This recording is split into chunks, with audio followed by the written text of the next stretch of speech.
Beneath the familiar narratives of recorded history lies a realm far stranger than fiction, a hidden tapestry of mysteries not merely forgotten by time, but seemingly consumed by something more profound. Entire civilizations have vanished without farewell, leaving behind neither chronicles of their demise nor echoes of their final days. Artifacts emerge from the dust of ages, defying logical understanding with materials, craftsmanship, or purposes that clash with established timelines. Technologies etched into ancient stone or metal whisper of knowledge that should not exist for their era. Names once revered by millions now linger only as ghosts in the silence, scrubbed from memory as if they never were. Conventional history paints humanity's journey as an orderly chain of events, a linear march of innovation. Yet scattered across ruins, encrypted in forbidden texts, and buried in puzzling gaps in the record lie contradictions that challenge this tidy narrative. How could an empire collapse overnight, erasing all traces of its governance? Who sketched coastlines on maps centuries before explorers discovered them? What hands carved intricate symbols into monoliths before the invention of written language? These are not folk tales or allegories, but tangible enigmas relegated to footnotes, quietly demanding scrutiny. Tonight, we venture into the voids between textbook chapters, the deliberate omissions, the accidental erasures, the whispers of a past that refuses to stay buried. No wild theories, no imagined horrors, just the haunting enigma of what our ancestors knew, mastered, and then let slip into darkness. Settle in. Let curiosity guide you and wander the labyrinth of all we've inexplicably lost and might yet rediscover. The mists of time cling low over the rolling hills of southern England, shrouding a landscape steeped in forgotten strife. Ancient trees stand sentinel over soil once drenched in blood, their gnarled roots entwined with the ruins of collapsed keeps, desiccated moats, and crumbling stone towers. These silent witnesses evoke an era of fractured law and unchecked chaos. The Anarchy, a 19-year civil war so destabilizing that its name became synonymous with societal collapse. It began 1135 with the death of King Henry I, last heir of William the Conqueror, who left no legitimate son. His daughter Matilda, a widow of the Holy Roman Emperor, was named successor, a bold choice in a world hostile to female rulers. Yet her claim unraveled swiftly when Henry's nephew, Stephen of Blois, crossed the Channel, seized the crown, and fractured the loyalty of England's barons. What followed was a maelstrom of shifting alliances, extinguished bloodlines, and scorched earth. Castles were built, besieged, and abandoned. Towns burned to ash. Peasants saw no sovereigns, only wolves with crowns, as famine and disease shadowed every army.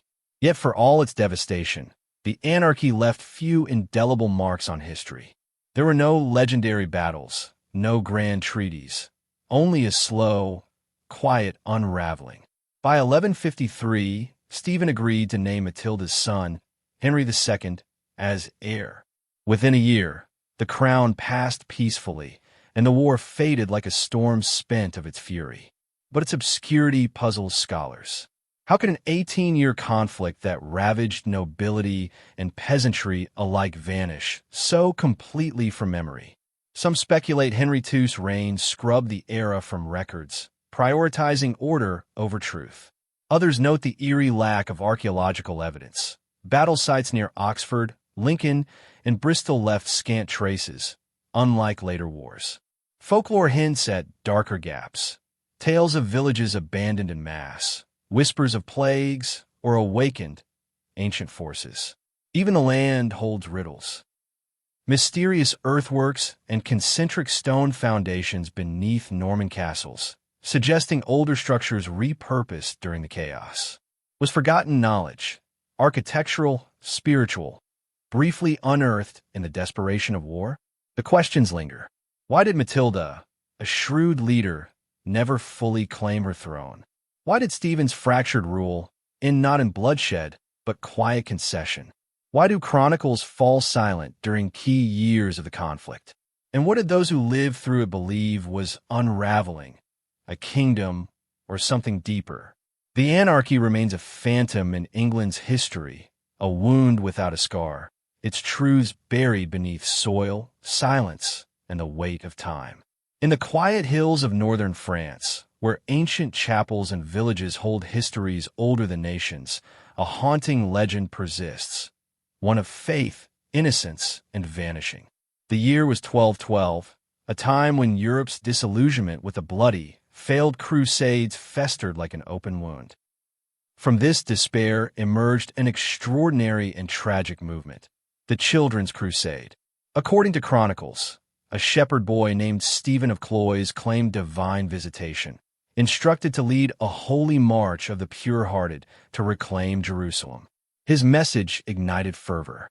Thousands of children, some as young as 7, abandoned homes to join him, clutching wooden crosses and singing hymns. They believed God would part the Mediterranean Sea as he had the Red Sea for Moses, granting them passage to the Holy Land. Yet when they reached Marseilles, exhausted, hungry, and forgotten, the waters remained unmoved. Desperation followed. Some returned home. Others vanished into obscurity. The darkest accounts tell of merchants offering false salvation. 7 ships carried children across the sea, only to be wrecked by storms or sold into North African slavery. Historians dissect the myth from reality. Was this truly a crusade of children, or a misremembered exodus of paupers and outcasts? Records from Cologne, Genoa, and monasteries hint at fragmented truths. Groups of youths wandering south, bishops intervening, names lost to time. Parallel tales emerged in Germany, where a boy named Nicholas reportedly led thousands over the Alps, spurred by visions of celestial lights and divine voices. Why did chroniclers, meticulous in documenting even minor events, leave such gaps? Was it manipulation, mass hysteria, or a collective yearning for hope in an age of brutality? The scarcity of evidence deepens the mystery. Marseille's role is contested. Some argue the children never reached the coast. Yet the symbolism endures, painted in medieval art, whispered in folklore, a testament to innocence exploited. What drove these children? Faith, desperation, or something unseen, echoing in dreams and skies?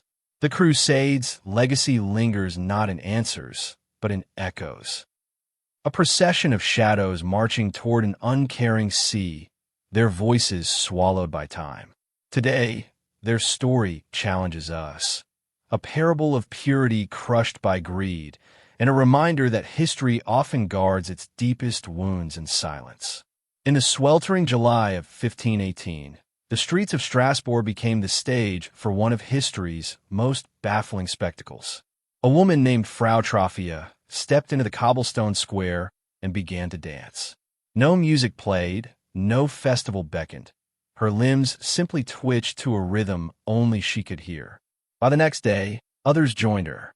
Within a week, over 30 people writhed in frenzied, unrelenting motion. They danced until their feet bled, collapsed from exhaustion, then rose again as if pulled by invisible strings. By August, hundreds convulsed in the streets, their faces twisted in agony, their bodies driven beyond human endurance. Authorities scrambled for answers. Physicians diagnosed overheated blood, prescribing more dancing to purge the affliction. A wooden stage was erected, musicians hired, but the drums and lutes only intensified the madness. Dozens reportedly died of heart failure or sheer exhaustion. Then, as abruptly as it began, the plague ceased by September. The records fall silent, leaving only questions. Historians have dissected the event for centuries. Some attribute it to mass psychogenic illness, a contagion of stress in a city ravaged by famine, disease, and economic despair. Others point to ergot poisoning, a fungal mold on rye that causes hallucinations and convulsions and later inspired LSD. Yet ergot typically induces pain, not coordinated dancing. Could it have been a twisted form of religious ecstasy? Medieval Europe revered Saint Vitus, patron saint of dancers, and some sufferers of Saint Vitus dance, a neurological disorder, believed movement could purge sin. More enigmatic theories linger. Ancient pagan rituals suppressed by the Church may have resurfaced in moments of societal collapse. Witnesses described eerie synchrony, hundreds moving in unison for weeks, as if entranced by a shared pulse. Could infrasound, magnetic fields, or forgotten acoustics in Strasbourg's architecture have triggered a collective trance? The plague was neither the first nor last of its kind. Similar outbreaks flickered across Europe, in Aachen, Basel, even Madagascar, but none matched Strasbourg's scale. Today, the city's cobblestones and Gothic cathedrals stand unchanged, their shadows heavy with unanswered questions. Was this a biological anomaly, a psychological rupture, or something older, a ritual buried deep in humanity's bones, clawing its way back through the cracks of a fractured world? The stones of Strasbourg hold their secrets. Perhaps, for one summer, the veil between the mundane and the mystical tore open and danced. In the wind-swept steppes between the Black and Caspian seas, where the Volga and Don rivers carve through endless grasslands, a forgotten empire once thrived. The Khazars, a semi-nomadic Turkic people, rose to power in the 7th century, dominating a strategic crossroads between Christian Byzantium, the Islamic Caliphate, and pagan Slavic tribes. For over 300 years, they taxed Silk Road caravans, fielded formidable armies, and forged diplomatic ties across continents. Yet their greatest mystery lies not in their power, but in their faith. Sometime between the 8th and 9th centuries, the Khazar elite reportedly converted to Judaism, becoming the only major medieval empire to adopt the religion as a state creed. Sources from Arab geographers to Byzantine envoys mention this astonishing shift. Letters between a Khazar king and a Spanish Jewish scholar, Hasdai ibn Shaprat, detailed debates over theology and identity. But why Judaism? Some historians argue it was a calculated neutrality, rejecting Christianity and Islam to avoid allegiance to rival powers. Others propose syncretic spirituality or cultural pragmatism. Remarkably, no Khazar writings survive. Their story is told through outsiders' accounts and scattered artifacts, coins, pottery, the ruins of their capital, Ital, near the Volga Delta. By the 10th century, the Khazars vanished as mysteriously as they rose. Pressured by the Rus princes and crumbling trade networks, their empire dissolved without a defining battle or chronicled collapse. Their people scattered, assimilating into Slavic, Turkic, or Jewish communities. In the 20th century, theories surged that Ashkenazi Jews might descend from Khazar converts, a claim genetic studies largely dispute, yet the idea persists in debates over identity and diaspora. Today, the steppe whispers with unanswered questions. Did Khazar nobles preserve hidden traditions? Could isolated Jewish communities in the Caucasus or Eastern Europe carry fragments of their legacy? Archaeologists still unearth clues, a burial mound with Hebrew-inscribed tokens, a fortress wall echoing hybrid architecture. But the empire resists easy narrative. The Khazars' greatest legacy may be their paradox, a people who shaped history's crossroads, yet left no monuments, no chronicles, and no clear descendants. In their silence, they challenge us to ponder how empires vanish, not with fire and ash, but by dissolving into the shadows of the world they once bridged. In the year 536, the sun dimmed to a ghostly pallor, casting the world into an 18-month twilight that unraveled civilizations. From Constantinople to China, chroniclers described a sun without brightness, summer snowfalls, and withered crops. Byzantine historian Procopius wrote of a year without light, while Irish monks lamented failed harvests, and Chinese records noted unseasonal frosts. Temperatures plummeted, triggering a decade-long late antique Little Ice Age that brought famine, social collapse, and the devastating Justinian plague. For centuries, the cause remained shrouded in mystery, until ice cores from Greenland revealed sulfate spikes, pointing to cataclysmic volcanic eruptions, likely in Iceland or El Salvador. These eruptions spewed ash and sulfur into the stratosphere, cloaking the globe in a shroud that chilled the planet. Yet puzzles linger. Why do no surviving Norse sagas or tropical records mention such an event? Could a comet strike or solar anomaly have amplified the darkness? The catastrophe reshaped empires, toppling dynasties and clearing the way for new powers. Tree rings bear scars of stunted growth. Ice layers hold chemical ghosts of the disaster, and scholars debate whether this dark year erased more than just sunlight, perhaps fracturing humanity's collective memory itself. Was it merely Earth's fury, or a cosmic warning etched into the sky? The answer, like the dimmed sun, remains just out of reach. In the early 5th century, Alexandria stood as a beacon of intellectual freedom, its streets alive with debate and discovery. At its heart was Hypatia, philosopher, mathematician, and astronomer. Daughter of the scholar Theon, she taught Neoplatonic philosophy to students of all faiths and backgrounds, dissecting geometry, ethics, and celestial mechanics with a rigor that drew admirers from across the Mediterranean. Her lectures, often held in public spaces, became symbols of Alexandria's fading spirit of open inquiry.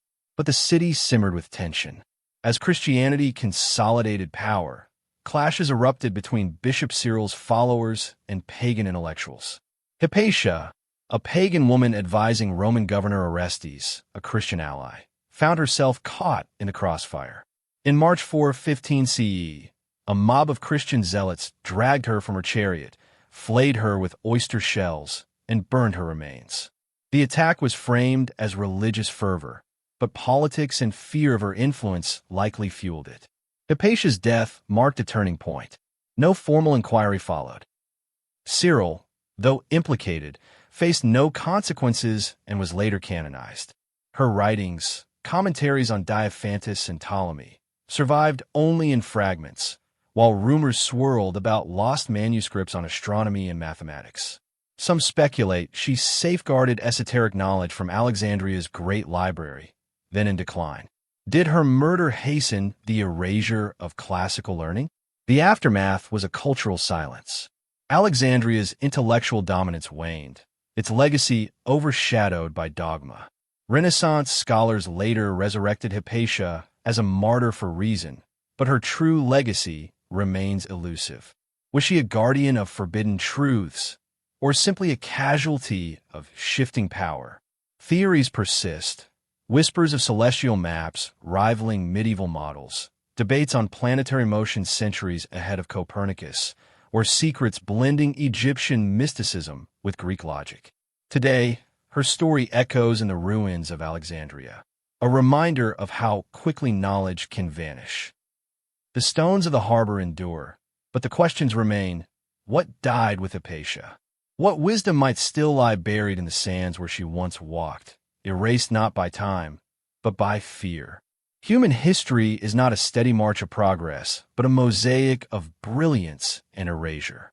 Across millennia, civilizations have risen with astonishing sophistication, building cities aligned with stars, engineering systems rivaling modernity, crafting devices like the Antikythera mechanism, a 2nd century BCE Greek computer tracking celestial movements, only to vanish into silence.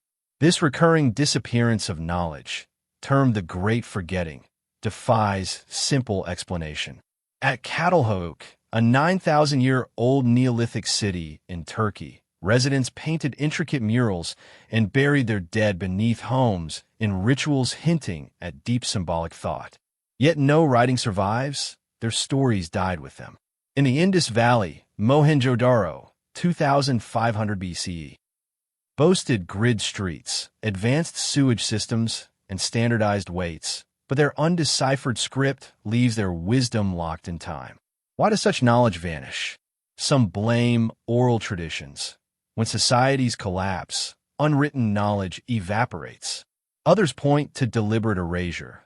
Libraries burned, Alexandria, codices destroyed, Maya, languages banned, as tools of power. Natural disasters compound this.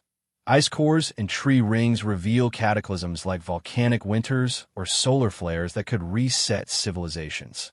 The Antikythera mechanism's singularity, no precursor or successor, hints at how specialized knowledge, confined to elites, can vanish overnight.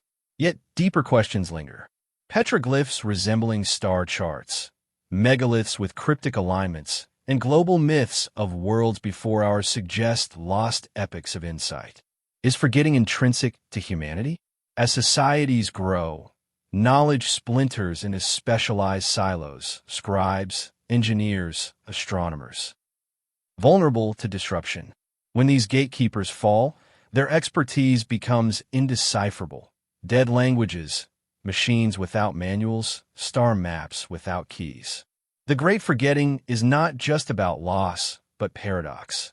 Our greatest innovations coexist with profound fragility. Today, as digital archives replace parchment and cloud storage supplants memory, we face new vulnerabilities. What will future societies excavate from our ruins? And what will they never grasp? The answer lies in recognizing that progress is not inevitable. Each era dances on the edge of oblivion, balancing discovery with the quiet, persistent shadow of all we've already lost and all we might yet forget. History's silence echoes loudest in the stories it never tells. Across millennia, women's contributions have been systematically minimized, omitted, or rewritten, not by accident, but through structures of power that shaped what was deemed worth preserving. In Hejana, a Sumerian high priestess and poet from 2300 BCE, composed hymns that pioneered literary form, yet her legacy survived only on buried clay tablets. Hatshepsut ruled Egypt as pharaoh, adopting male regalia to legitimize her reign, only to have her name chiseled from monuments posthumously. Agnotis, the Greek physician who disguised herself as a man to practice medicine, forced legal reforms for women's education but remains a contested footnote. These recoveries are rare exceptions. Far more voices vanished entirely, their ideas and influence lost to the margins of wife of or daughter of. This erasure was often deliberate. Empress Wu Zetian, China's sole female emperor, expanded trade and culture during the Tang dynasty, yet later chroniclers painted her as a tyrant. Medieval polymaths like Hildegard of Bingen wrote prolifically on science and theology, only to be sidelined for centuries. Patriarchal systems weaponized memory. Oral traditions gave way to male-scribed texts. Inheritance laws erased matrilineal ties, and institutions codified women's exclusion from official narratives. Even archaeology bends to bias. High-status female burials with weapons or tools are often labeled ritual objects rather than evidence of leadership. Modern archives compound the silence.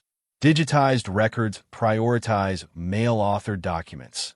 Women appear as spectral figures under husbands' names. Yet fragments persist. Decrypted letters, palimpsests revealing hidden texts, and reinterpreted art hint at parallel legacies. Revisionist scholars now ask, what scientific insights died in unpublished journals? What philosophies were suppressed? Could Bronze Age priestesses or Viking seeresses hint at lost matriarchal networks? While mainstream academia demands caution, the gaps themselves accuse us. History is not neutral, but a curated artifact. The recovery is slow but urgent. Each rediscovered name. Merit Ta, Egypt's first recorded physician. Murasaki Shikibu, author of the world's first novel. Mathematician Katherine Johnson, rewrites the map of human achievement. Their stories challenge us to see the past not as a linear march of male genius, but as a fractured mosaic where half the pieces were discarded. To unearth these voices is to confront a profound truth. Civilization's progress was shaped as much by what was silenced as what was saved. In the sunlit hills of Occitania, where medieval troubadours once sang of love and tolerance, the ruins of fortress cities like Montségur and Carcassonne stand as stark reminders of one of history's most chilling campaigns. The Albigensian Crusade, 1209 to 1229. This was not a holy war against distant infidels, but a slaughter of fellow Christians, the Cathars, whose radical beliefs threatened the very foundations of medieval Catholicism. The Cathars, or Boneshalms, good men, viewed the material world as a prison forged by a malevolent demiurge, rejecting church sacraments, clerical authority, and even the physical incarnation of Christ. Their asceticism and egalitarian practices, including spiritual roles for women, drew followers across southern France, creating a cultural rift Rome could not abide. The crusade erupted after the assassination of papal legate Pierre de Castelnau, blamed on Occitan nobles. Pope Innocent III declared a holy war, offering land and absolution to northern French knights. At Béziers in 1209, Crusaders massacred up to 20,000 civilians, heedless of faith, under the infamous edict, "Kill them all. God will know his own." For decades, sieges and inquisitions followed. Cathar strongholds like Montségur fell in flames, their defenders burned alive for refusing to recant. By 1244, the movement was extinguished, Occitan autonomy shattered, and the Inquisition rooted out remnants. Yet the Cathars left almost no written records. Their theology survives only through hostile chronicles and fragments. Were they heirs to ancient Gnostic traditions, preserving lost gospels? Did their rejection of materialism and hierarchy conceal deeper challenges to feudal power? Some speculate links to Eastern mysticism via Silk Road exchanges, while others see echoes of pre-Christian dualism. The Church's ferocity hints at more than doctrinal dispute. This was a cultural purge. Occitan language, poetry, and tolerance were suppressed, replaced by centralized French rule. Today, the silence lingers, crumbling castles, unmarked pyre sites, and unanswered questions. What truths died with the Cathars? What might their survival have meant for Europe's spiritual and social evolution? In Occitania's windswept ruins, the Crusade's greatest legacy remains its haunting absences. The Guanches, the indigenous inhabitants of the Canary Islands, presented an enigmatic puzzle to 15th-century Spanish explorers. Tall, fair-skinned, and often light-haired, they bore little resemblance to neighboring North African Berbers or Mediterranean peoples. Isolated on these volcanic Atlantic islands, the Guanches lived in caves, herded livestock, and mummified their dead using techniques eerily reminiscent of Egyptian and Andean practices, despite no known contact with such cultures. Their language, now extinct, retained Berber roots but included untraceable elements, while their whistled speech, silbo, allowed communication across vast valleys, a tradition still echoed today on La Gomera. The Guanches worshipped a sky deity and practiced rituals tied to nature, drawing speculative links to ancient dualistic faiths like Zoroastrianism. By the late 1400s, Spanish conquest fragmented their resistance. Lacking metal weapons and centralized governance, their culture was systematically erased. Yet genetic traces endure in modern Canary Islanders, and mysteries persist. How did a people surrounded by ocean forget seafaring? Were they stranded Berbers, accidental castaways, or remnants of a lost Atlantic network? Theories range from isolation-induced cultural loss to pre-Columbian transoceanic ties, though evidence remains elusive. Today, their silent legacy lingers in cave art, place names, and the windswept peaks of Tenerife, an enduring riddle of human history. In the Nile Delta's marshy lowlands lies Tel El Dabé, the ancient site of Avaris. Once the thriving capital of the Hyksos, an enigmatic Semitic-speaking people who ruled northern Egypt during the Second Intermediate Period, circa 1650 to 1550 BC. Long dismissed by Egyptian chronicles as barbaric invaders, the Hyksos likely migrated gradually from the Levant, blending Canaanite traditions with Egyptian customs to forge a cosmopolitan hub. Excavations reveal a city of startling diversity. Levantine-style homes neighbored Egyptian temples. Mesopotamian seals mingled with local artifacts, and innovations like horse-drawn chariots reshaped warfare. Avaris flourished as a trade nexus until its abrupt downfall under Pharaoh Ahmose I, whose Theban forces razed the city, expunging Hyksos' influence from records. Modern digs by Manfred Byatak uncovered mass graves and layered ruins hinting at coexistence, plague, or violent upheaval. Controversially, some link the Hyksos to the biblical Exodus narrative. Their Semitic roots, sudden collapse, and echoes of foreign rulers resonating with later traditions, though timelines clash.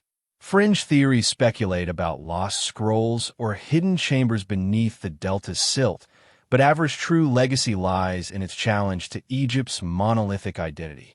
Today, it's buried straight a whisper of a hybrid civilization erased not just by conquest, but by the victor's need to forget. In the rolling hills between Tuscany and Umbria, the Republic of Caspeia emerged in 1441 from a cartographic oversight. A clerical error during a land sale between the Papal States and Florence left a narrow strip of territory unclaimed. Seizing the opportunity, its residents declared independence, creating Europe's smallest republic, a 330-acre anomaly with no army, taxes, or formal government. For 386 years, Caspeia thrived on obscurity and ingenuity. Neighboring powers ignored the micronation, while its economy centered on smuggling tobacco, a crop banned in papal domains. The Republic's motto, Perpetua et firma libertas, perpetual and steadfast freedom, reflected its communal ethos. Disputes were settled by elders, governance was decentralized, and neutrality shielded it from regional conflicts. Though theories speculate about secret alliances or esoteric groups, Caspeia's survival likely stemmed from its irrelevance to larger powers and mutual tolerance of its black market trade. In 1826, residents voluntarily dissolved the Republic, splitting it between Tuscany and the Papal States. Today, only boundary stones and oral histories remain, yet Caspeia endures as a testament to accidental autonomy, a society that rejected complexity, proving stability could arise from simplicity, obscurity, and the quiet refusal to be governed. Scattered across Europe's ancient Roman frontiers, over 120 mysterious bronze dodecahedrons defy explanation. These hollow, 12-sided objects, each face pierced by unique holes and adorned with corner knobs, vary in size and design, yet share no inscriptions or contextual clues. Unearthed in graves, religious sites, and fields from Britain to Hungary, their absence from Roman texts, art, and inventories deepens the enigma.